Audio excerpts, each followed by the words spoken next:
dan ada sejoli cabul sehingga mati dempet di daerah Pelangon. Oke teman-teman, kembali lagi sama saya Opia RF.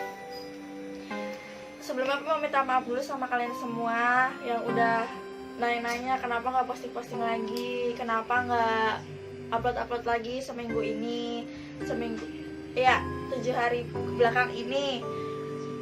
Karena Opi abis sakit, Opi baru sembuh, dan banyak banget requestan dari kalian yang horor-horor lagi. Jadi sekarang Opi mau kasih nih buat kalian yang request horor-horor, khususnya buat kalian yang banyak yang request tentang horor. Sekarang Opi langsung aja kita ke horor-horor. Ya horor. Udah jadi ketawa-ketawa, langsung aja kita ke serem-serem.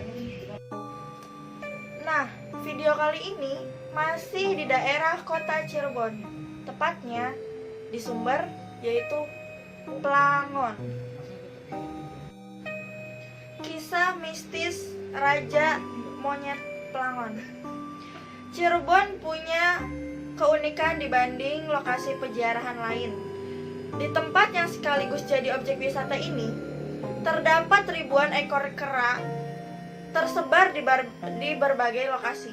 Saking banyaknya dan terdorong naluri mempertahankan diri, kera-kera itu menghimpun diri dalam beberapa kelompok.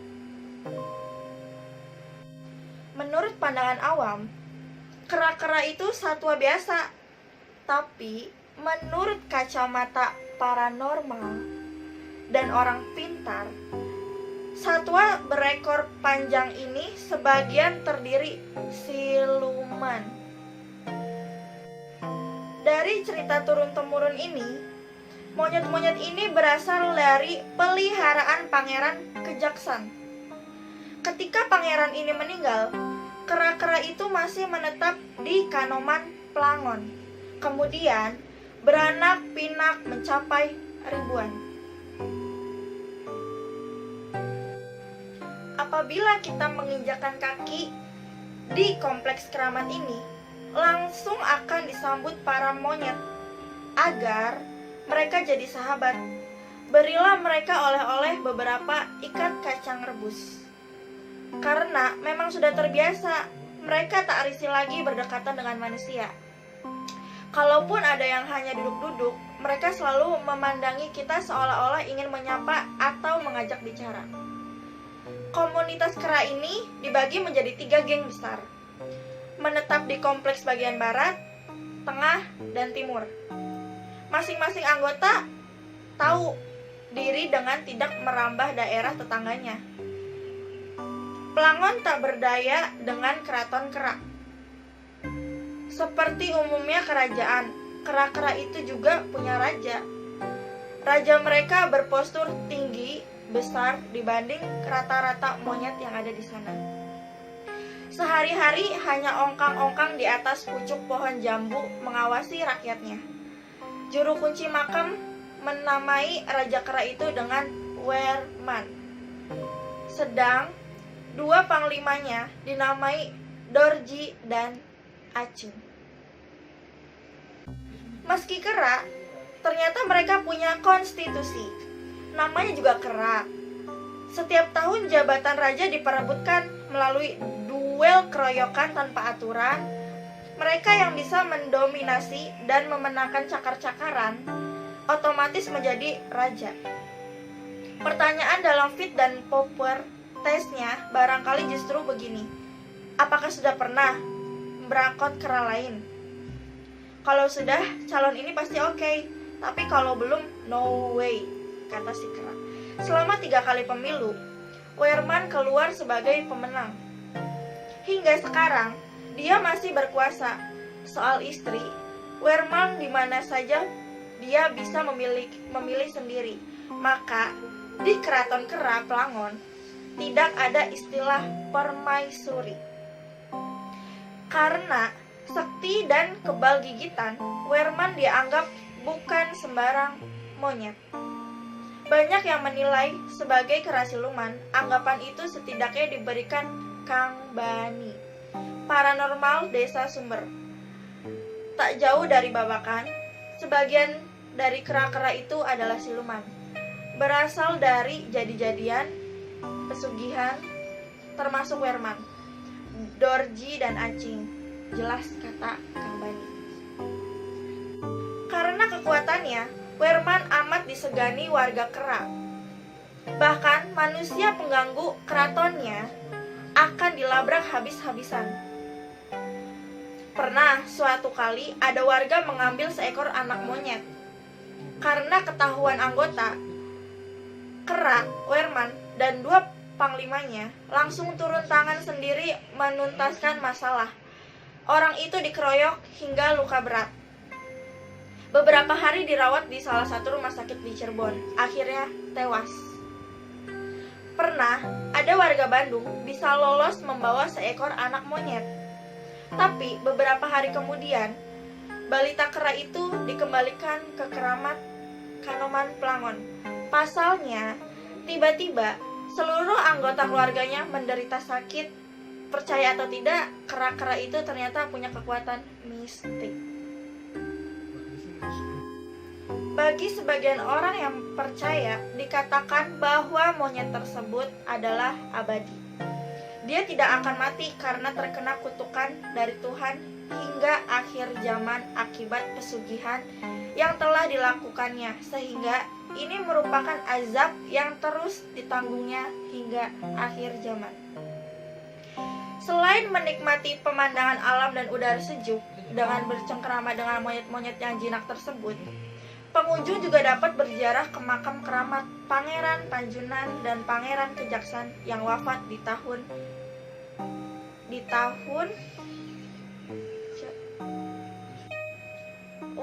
tahun yang sama, yakni 1527 Masehi. Bagi pengunjung yang akan berziarah ke makam keramat, akan dipandu oleh seorang juru kunci. Makam tersebut sangat keramat karena menurut beberapa pengunjung dapat memberikan pengaruh terhadap kehidupan kita. Hal ini biasanya juga terjadi pada beberapa makam keramat lainnya yang dipercaya memberikan manfaat bagi kehidupan mereka. Makam keramat inilah awal mula pesugihan siluman monyet. Entah mengapa kedua makam pangeran tersebut dikaitkan dengan siluman monyet. Apakah karena ilmu yang mereka miliki? Atau karena ilmu yang mereka miliki, atau karena mereka juga menjelma menjadi monyet ilmu yang luar biasa, seperti dalam pewayangan yaitu Hanuman. Hal ini memang akan terus menjadi mitos yang tidak akan terpecahkan. Hal ini karena kepercayaan tersebut memang sudah menjadi bagian hidup dari masyarakat kita yang sangat pekat terhadap kehidupan mistik dan selalu saja percaya tanpa ditelah dan dikaji secara lebih ilmiah. Jadi di Pelangon Sumber Kota Cirebon itu ada satu raja monyet yaitu yang bernama Werman dan 2 panglimanya. Jadi setiap tahun juga mereka tuh selalu ngadain kayak ganti-ganti raja gitu dengan kayak gulet-gulet gitu. Tapi kalau di bangsa monyet kayak gitu, di kerajaan monyet gitu, dia itu taruhannya kayak cakar-cakaran gitu. Kalau misalnya yang kecakar itu jadi raja. Tapi udah 3 tahun terakhir ini raja di Pelangon Sumber itu, raja monyetnya itu Raja Werman. Jadi langsung aja ke ceritanya sekarang. Pelangon ini satu tempat yang berbukit-bukit dan terletak di antara Jalan Raya Sumber Mandirancan. Dengan kontur jalan dari arah Mandirancan yang turun-menurun dan berbelok-belok, Pelangon sesudah Lebaran menjadi tujuan favorit wisatawan domestik jubelan. Wisatawan ini terkadang memacetkan jalan dan membuat kendaraan harus rela antri. Untuk menuju ke lokasi tertinggi di tempat wisata Pelangon, ada beratus-ratus tangga yang terbuat dari semen. Namun, perlu juga sekedar membeli beberapa bungkus kacang untuk diberikan kepada monyet atau dalam bahasa lokal Cirebon disebut ketek. Selanjutnya, siapkan tenaga karena kita harus menapaki tangga-tangga yang terbuat dari semen itu.